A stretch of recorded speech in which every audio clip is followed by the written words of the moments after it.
Hi, it's Toby from Heavyweight MMA talking with Jesse Funky Cold Medina, man. Hey, I wanted to double check. Why did you actually start with that name, man? Funky Cold Medina. It was a mad song back when I was young. Yeah, so it was actually my coach Mick. He was I think when I started training, he actually come up and goes like just gave me the nickname Funky Cold. And back then I was just like, what is this guy talking about? I have no idea. And then he was saying, "Oh, look, there's a song." So I listened to it. I'm like, "Oh, it's not bad." And then when I started competing on the amateur circuit, and then even the pro circuit, it's like, well, let's make that the fight name. Let's put the song to it, and it sort of goes hand in hand a little bit. And like pretty much after every fight, people come up to me and go, "You've got the best walkout in Australian MMA." So like it's good. It works well. No, it was a sick song, man. Anyone listening that hasn't heard of that, Funky Cold Medina, have a look. It's kind of funny. Man, you got a big fight coming up. Eternal MMA 75, May 6th, Gold Coast against Diego Pereira, El Pantera Negra. How you feeling with this fight coming up? I feel good. Like this has been one that I've been chasing for a while. I've been chasing it for a few years, and then we previously matched up. It might have been last year or the year before, and I just had a few injuries in the last couple of years where I had to pull out of that fight. So again, it's one that I'm looking forward to, and just looking forward to seeing like who comes out on top because that like at the moment we're both on that middle tier, pushing towards like these top level guys that are that one, two, three top guys in Australia. And I feel like whoever wins this puts us back into that conversation. And Diego brings a lot of skills to the table as well. He's not like exceptionally one area, but he's not bad in any areas. He's just good at like in every single area. So I think it's going to be great to see who can perform the best on the day. Yeah, man, I see the matchup, and one of the things that kind of stands out to me is your experience. You've had 27 fights, 16 wins, 11 losses. I think he's around a 15 mark. I can't remember exactly, but it's around 15. Do you think that experience can play a factor and help you?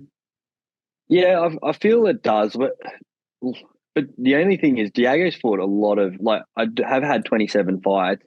He's fought a lot of top guys as well, and he's Yeah. fought a few title fights on pretty big promotions as well. So it's like even though I've got the more fights than him, he has he's been around for a little while as well. So I don't see that being the biggest factor in this fight, but I definitely have that in my favor. Yeah, man. And talking about like big opponents, looking at your record, I saw pretty close together. You fought Jack Jenkins, Jamie Malaki, and Jack Becker, like all in within a few, like probably 4 fights to fight all three of those guys. Big Yeah. names, man. How was it with those guys, and how is it to see them and their success? In the bigger sort of organizations. It's actually like it's great to see it like the Australian MMA just going really really well. Back when I was sort of coming up, it was sort of hard to get into the UFC. You had your top guys. This was what before Alex Volkanovski got into the UFC. He was number one in Australia for a long time before he actually got signed.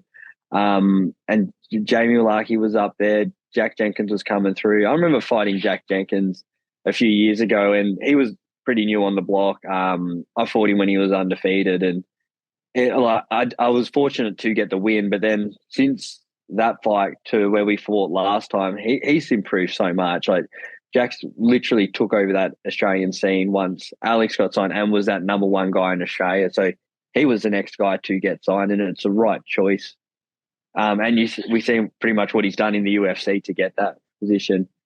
And same as Jamie Malaki as well. He's smashing it as well, like in the UFC. So it just shows those guys that I have fought, like if things went differently, I could be up there as well. And unfortunately, Jack Becker got an injury, or he would be probably in the UFC right now as well. Man, does that play on your mind, like the fact that you fought with these guys in relatively competitive fights, and they're up in the big lights while you're not? Do you feel like does that have any effect on you? Like you think if I'd done things a tiny bit differently, like we discussed before, you work full time. If you didn't work, you Yeah. could be up there too. This sort of thing. Does that play into your mind? Oh, 100% it does. Like if you look back and go, oh, if I was a few years younger or if I had this opportunities like there are these days, it'd be great. I'd be able to get up there and again be one of those top guys in Australia. And again, looking from the first fight that I fought Jack to that second fight, he's just gone from strength to strength. And then even when Jack fought Diego to when he fought me, then he fought like Rod Costa, he's going from strength to strength and he's improving every single fight. And you go, well, he's dedicated his time for that and he's getting the rewards from it. And it does play on my mind. It's like, but if I get a few wins, that top number one spot in Australia could be me next. Yeah, man. And we talked before. So you've done banking, property advisor. You're working an office job now. How does that affect your training compared to what that ultimate training would be like? Obviously, you can't do the full time fighter thing as much as you'd like to. Yeah, it's sort of hard because I do have a family as well, so you sort of have to provide at the same time. The good thing is where I do work are a great bunch of people. They are like, we've got shower facilities there. Like they're real supportive of what I do. Like and against a lot of the work colleagues, they'll push me to like, if I'm going to go for a run at lunch, they'll push me to go for that run at lunch. They'll join me. So I think last week we done sprints together. The week before we done like a time trial together. And some days you sit there and you look outside and there's a cloud in the sky and you're like, oh, looks like it's going to rain out there today. It's a nice sunny day. And you're like, oh, what can I do to get out of this? And they're like, nah, let's go. Put your shoes on. We're going for a run. And It's just people to keep you accountable. Like, and in a workplace, that's like, it's pretty good. Like considering like I'm making the best out of the situation I do have at the moment.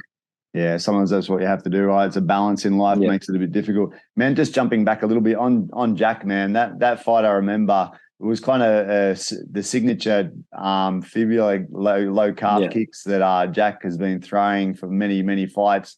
How do they feel, man, just that from someone that's received a couple of them? Well, they don't tickle, that's for sure. They hurt. They're not fun at all. I remember getting hit with them. I'm like, oh, I need to start checking these. I think he got me in the first, like a few in the first round. I'm like, oh, that leg's done already. Yeah. And I'm like just trying to like put some weight on it. And I'm like, wow, that like it was done. It just kept getting more and more and more. And I'm like, wow, I'm like, I cannot take too many more of those. But and the good thing is like he's done. I'm not the only person he's done it to, so it's obviously works.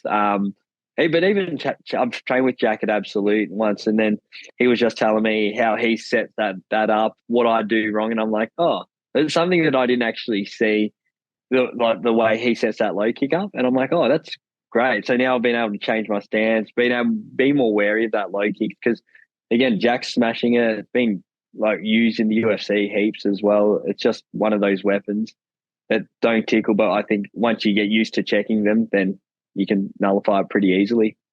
How does it feel, man? Like, so you're in the middle of that fight, you get maybe 2 or 3 good calf kicks. What does it shut down? It shuts down your mobility, I imagine, on that leg. What does it actually feel like? Yeah, it's sort of just hard to put that weight on there. So you can't really move forwards as fast anymore. You can't shoot for your takedown because you can't put any weight on that leg anymore. And then again, when you're fighting someone who's that good or like up there with the top guys and your legs shut down, you're trying to come forward. You're now at half speed where they're 100% speed. You're starting to fight a losing battle. And again, you go for that takedown, but you've got to be so much quicker just to get that speed, like just to get that takedown because they're moving a lot quicker. Did you break it at all in that fight? Did you have any fracture on the bone? Yeah, so fractured the little bone. So not I'm not sure with the bone anatomy. So tibia is the shin and fibula is a small one running down the back, and that's the one you would have snapped. That's where the direct kick is. Yeah. Yeah. Yeah. So that one. Fractured completely? Yeah. Yeah. And how did you heal that one? Did they just make you be like a little bit immobile for a while, like, or put a boot on or what? Yeah, so they didn't. They pretty much said, "Look, it's not a weight bearing bone. Oh, yeah, so it's not your main weight bearing bone. So you can it's just going to hurt. So it's healing straight. So they just said, look, it's going to be like we're just going to have to leave it and wait. So it was hard walking for a little bit, but then it was good that it was actually able to heal because I think I've done it a few times in training, and even when I fought Jack Becker, he got me with a kick, and I went to high check, and they come under and snapped that, or just fractured that same bone as well. And I was in a moon boot for 6 weeks for that Yeah. after that fight as well. So it was good not to get back in that moon boot, which is good. Yeah, man. I actually snapped that bone in training once before as well. A guy faked and went on the outside as I was checking with the wrong leg and snapped it in half as well. And I know what you mean. Yeah. Does something's wrong? There's a bit of pain. The stability is a bit gone, right? And then it just takes some time. And the problem with mine is it clicks out like a position. So sometimes it'll click out and I can feel it's uncomfortable. And I'll walk and I hear it go click and then it goes back into position. So there's something a bit wrong with the way it healed, but it's good enough. It's close enough. Yeah. Man, and talking about just quickly about Jamie Mullarkey, any strengths you could talk about for him, man? Like what did it feel like fighting him? That was like a good fight. I remember going into that. That was in Sydney, so he's like hometown. Yeah, I think that was the first time I was ever booed when walking out to a fight. It was like an unreal experience, and I thought like, I'm like, oh, he sort of won it from. I got him down at the start, and then went for a rear naked choke. He had really good defense and was just able from start to finish really put that pressure on me, and then just impose his will. He's timing, because I reckon he just went under Ross Pearson, so he's timing, do the stand up. He was able to sprawl. He was just just that level above what I was on the night. Yeah, so, and you just see how well he's doing in the UFC as well, and he's fighting. I think when we fought, we're fighting at featherweight. He's fighting lightweight, and you go, so he could probably still make featherweight, but he's just smashing the lightweights at the moment. Yeah. No, he's a good guy, man. I'm actually from the same area, so I actually went to the same school and everything. He's a good lad, and Ross is nice too.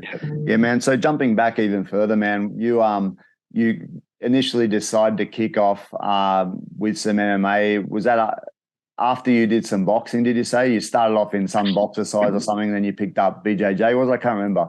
Let me know the story. So I actually played like a few games of footy under 16s AFL. And then everyone was doing stuff during off season. They're like, oh, we're going to play cricket, we're going to play basketball, we're going to do this. And I'm like, oh, I'm not really good at that sort of stuff. So I wanted to do something else. And someone from the school was like, oh, I'm doing martial arts. And I'm like, oh, I might give that a crack. Grabbed the yellow pages back in the day, like the yellow pages hanging around, just went through the martial arts section and found the gym that I train at now. Then they had a cardio kickboxing class. So it was just punching and kicking pads, bit of fitness sort of stuff. Who offered a jiu-jitsu class. After a couple of months doing cardio kickboxing, I went into the BJJ. After a few more months, I went in, started training MMA. But it was good because like they had some really good competitive guys. And then competing in BJJ, I actually competed in BJJ a fair few times. Become like state champion, national champion, and then I was like, oh, let's give this MMA side of things a go. And then that's pretty much what got me into it. Man, like quite the common thing that people, successful martial artists that I talk to, when they start, they just suddenly find like a real passion for it and they're drawn to like train every day. Is that your sort of story as well?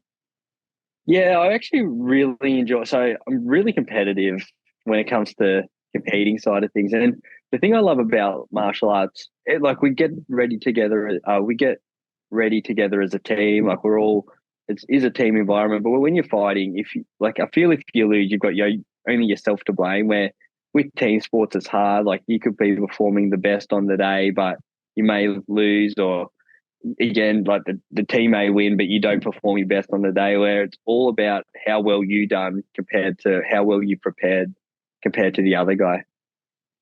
Yeah, man, it's kind of it really puts the onus on you. You can just sit back and take it easy in a soccer game or a footy match or whatever. And you're not to blame or anything, but you put yourself in a spotlight. You're up there literally under a spotlight with one other guy, and there's no whether you perform or not. It's all up to you, man. You know, it's like you either do perform or you don't. There's no hiding in the shadows in there, right? It's impossible. Yeah. Tough sport, man. And the interesting thing I find about you, bro, which I spoke to Diego in the week. I said, is it difficult to fight such a nice guy? Because you come across as just a really nice, friendly guy. You don't feel like that killer fighter, you know. And like you mentioned, you're more of a competitor. Like you just a competitive sort of guy rather than sometimes you meet fighters that had that kind of angry edge that want to kill people and stuff, but you don't seem like that style, man. Yeah, you seem like you said, a friendly, competitive guy. Yeah, well, that's exactly right. Like, I feel like a lot of the guys in MMA are nice guys. Like, I've trained with a few guys that I've fought previously, so it's sort of like, yeah, there's not many people that I consider like dicks in MMA, especially in Australian MMA. Like, so it's I think it's just more of the case of everyone wants to win and just take, like, nothing's really personal. We all want to win and do well to get to that next level. Yeah, man. And in all your fights, speaking of MMA, like 27 fights, 16 wins, 11 losses, been an up and down sort of road for you, man. Like, yeah, is that a difficult thing for you on your ego, on your life? Like, it must be hard. Like, it's very challenging to be facing adversity and facing losses, and then you have a win and then you have a loss. And, how do you deal with that? like, losing sucks. I know everyone's like, oh, if you either win or you learn. It's just like, nah, like, losing is hard. It's I feel like I've got the right support around me at the moment as well. Early in my career, I was taking just any fight that I could get. Pretty much just winging the diet side of things, winging the strength and conditioning, winging pretty much everything. So now I've come on board with the Matty Cass strength and conditioning. This one right here, he's taken me to the next level with that side of things. Jack from the combat dietitian, he's like, I'm able to train harder, recover better, pretty much cut weight, look easier, but not necessarily cutting more weight, cutting it better and performing better. And I also previously worked with the sports psychologist as well, just to get me to that next level, to mentally prepare for fights as well. So it's been like, it's great. And we've got like guys at the gym, they're coming up. Like, we got Gus McCallum, John Lockhead, Aiden Russell, amateurs and world-class jiu-jitsu guys who are pushing me to that next level, where when I was coming up, I didn't really have that many people, where now they're pushing me to get better. They'll be turning pro soon, and we're all sort of getting better together. So right now in the career, I still feel like I've got a lot to offer to get to that next level. Yeah, man. It sounds like you're taking the right steps. Out of interest, the sports psychology, man, like, I don't know much about that. Can you talk on any of like the principles and that they use? I guess everyone would be different, right? Like how they approach it. But just for you, what are some of the principles that you use to help you either prepare or to handle actually fighting or what? Yeah, so I remember, like, we had a few sessions, and I think the one that stuck with me was I had a bit of a problem where I'd get into a fight and I'd feel nervous, and it'd be great. I'd feel nervous and I'd perform really well. But then some fights I'd walk in there and I wouldn't have any nerves, wouldn't be nervous at all, and I'd just feel flat, like sort of like an adrenaline dump, but I wasn't nervous at the start. I remember chatting to her, and she pretty much just said, she's like, well, like, if you're riding a bike, what are you worried about? And I'm like, oh, not much, just riding the bike. And she's like, okay, you're riding a bike and down one side's like a cliff, down the other side there's crocodiles. What are you worried about then? I'm just like, oh, I'd probably don't want to fall off. I'd probably just slow down a little bit. And she's just like, but your ability to ride that bike doesn't change. And I was like, oh, that makes a lot of sense. And she's like, your ability to fight doesn't change on the way you're feeling. And she's like, so when you go to training, some days, like, how do you feel? I'm like, oh, sometimes I feel good and perform really bad. Sometimes I feel really bad and perform really, really good. And she's like, exactly. So I think that sort of stuck with me, like, beforehand. And I, like, last fight, after working with her, I was writing stuff on my raps just to help me just focus, that mentally prepared, just like, I'm there for a reason. Like, I wouldn't be doing it if I couldn't do it. And that's sort of the big thing that stuck with me. It's like, I've got the skills are all there, and you wouldn't be there if you couldn't actually do it. Yeah, man, it's interesting, right? So everyone has like a different approach and a different feeling towards fighting. Like, I was just listening to Corey Sandhagen this morning when I was at the gym, and he's a really interesting guy. Have you listened to him before? Yeah, no, he's good.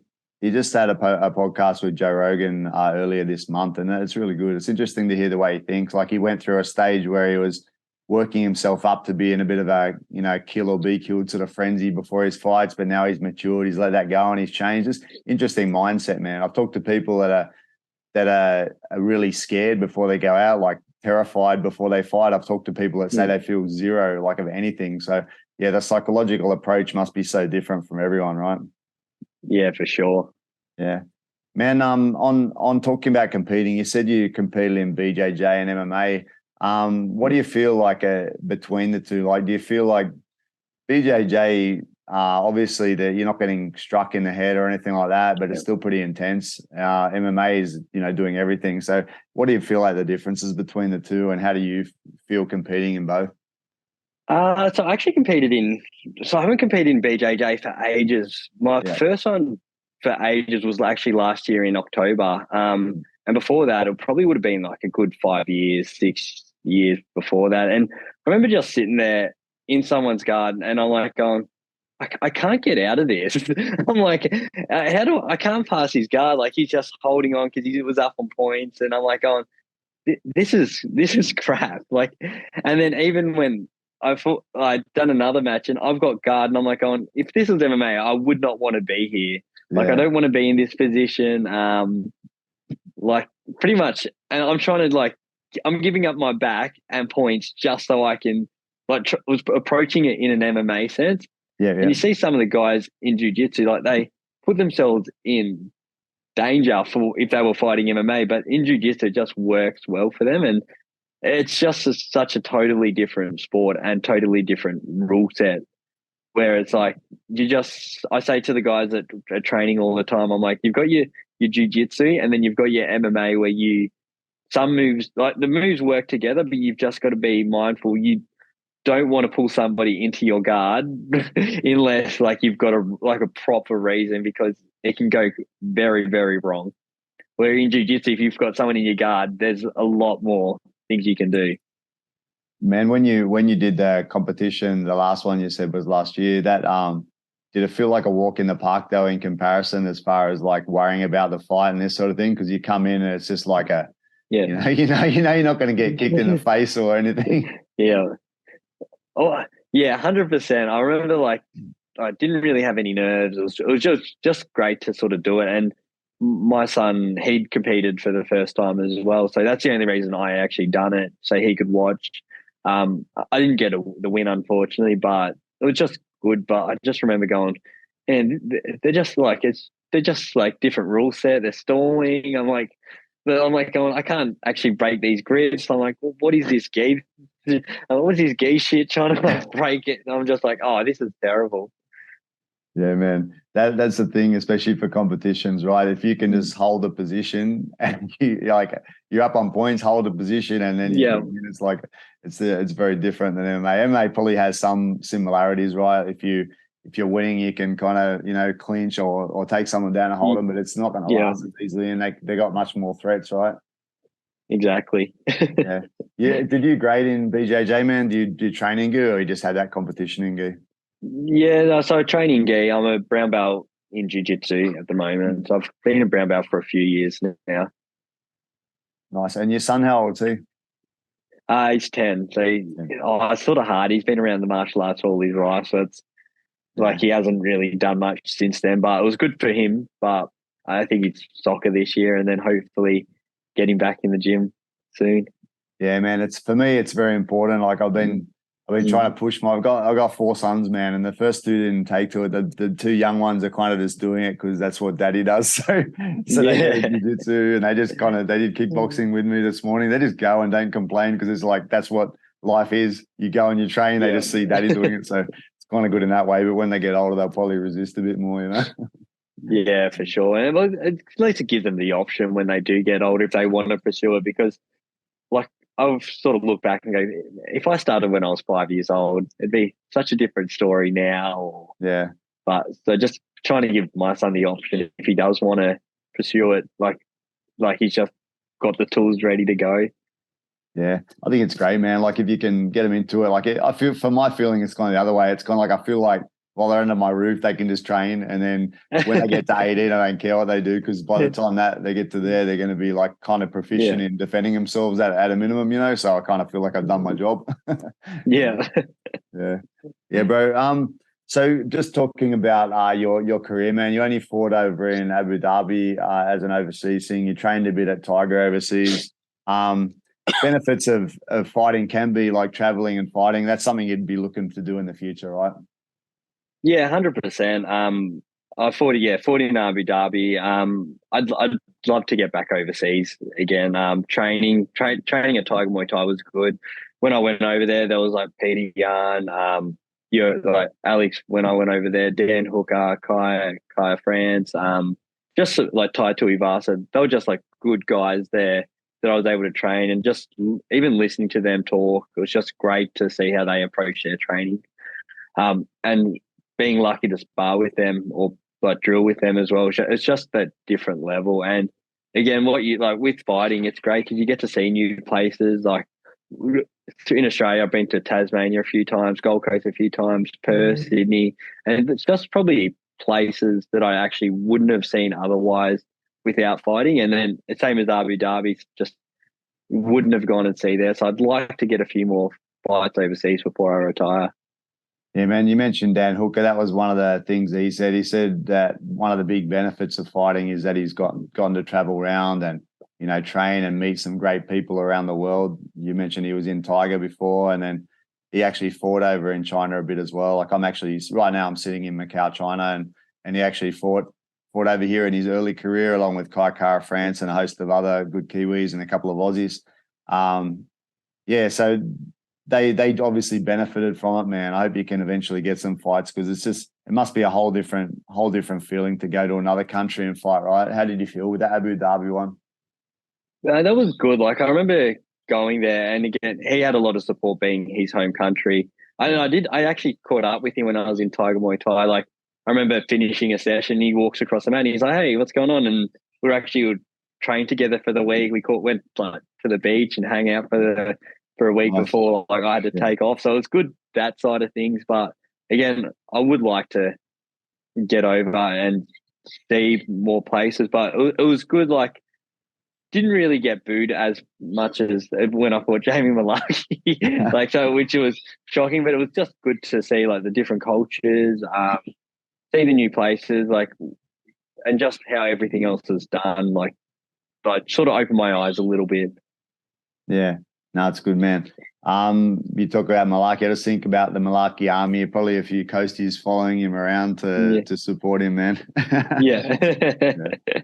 Bro, I think I asked you once before obviously you're doing pretty well with your time. You're seeing a sports psychologist, you're doing strength conditioning, you're seeing a dietitian, you're also doing your training, you're also working. Do you have much time to fit in some of those new sort of things about recovery, like sauna, cold plunge, sleep is another one? Do you even fit enough sleep in? I guarantee you it's not enough, because you do too much, right? Do you hammer how long you sleep in one night normally? Oh, look, it's gotten a lot better. Like I don't even know. Like if I get 7 hours, I'm pretty happy with 7 hours. But 7 hours is good, man. That's the average. That's the minimum they say, minimum sleep for recovery. But the thing is, if you're training and working like you probably need more, right? Yeah, well, I get maybe 6 hours a night, 6 to 7, but it used to be terrible. It used to be before I again got with this dietitian, he was like really be like, you want 7 to 9 hours of sleep, and he's like, how much sleep you get? And I'm like, oh, maybe like 4 or 5 hours a night, sort of thing. So it has gotten a lot better. Again, I don't do saunas as much. It's more hot baths, because I will just sit there on the phone in the hot bath, in a comfortable environment while you're sweating. So I do that once a week. Yeah. Don't do the cold plunges. I'm just not ready for that. It's just too. I'm not about being cold, so I probably should do more ice baths and cold plunges. But I'm like, nah. That's one thing where I do have a good physio. So Fortitude Health, she keeps me really well. Like my body in good shape. And since being with her, like the injuries have stopped. Been able to train a lot harder. Like not as achy all the time, which has been great too. Seeing it tomorrow, so I'm looking forward to it. Nice, nice. Yeah, they say the hot bath gives you a lot of the same benefits as sauna because it's heat anyway. It's like it produces those heat shock proteins and everything. Yeah. The cold one, man, you could start up with the cold showers. Apparently, that's one of the key ones because if you go straight into it, like, of course you don't want to do it, but cold shower is pretty hard as it is. That's a lot. I'm only up to that phase. I'm up to that phase with the long term to try and hit up maybe buy a bath or something and do a cold plunge as well. But Do that's down the track. Yeah. 100%. Bro, for your plans, man, what's your ideal plans for 2023? They say don't look ahead of fights and everything, but what do you think about this year? What are your plans?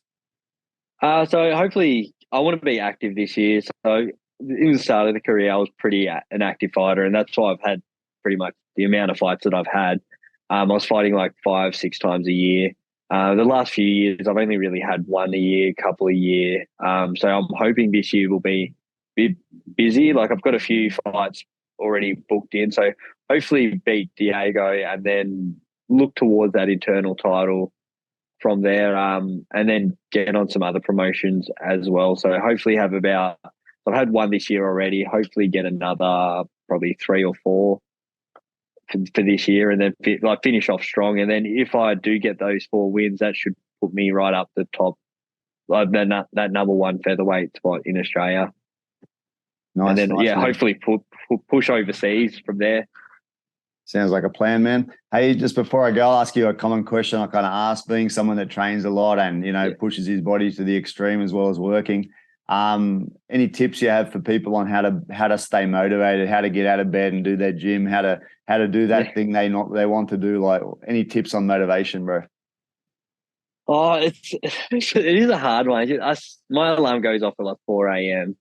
and I sit there and sometimes I sit there and go, wow, do I really want to do this? But it's more of it like, if you want to do it, you need to not be motivated, but be dedicated, because motivation can sometimes weave off. But you just need to be dedicated to the cause and just do it. Like even if you're not feeling 100%, just getting up and doing it, you'll get more out of that than like not just only going on the days you feel good. So I think that's the biggest thing. Just stay dedicated to what you believe in and you'll reap the rewards out of it.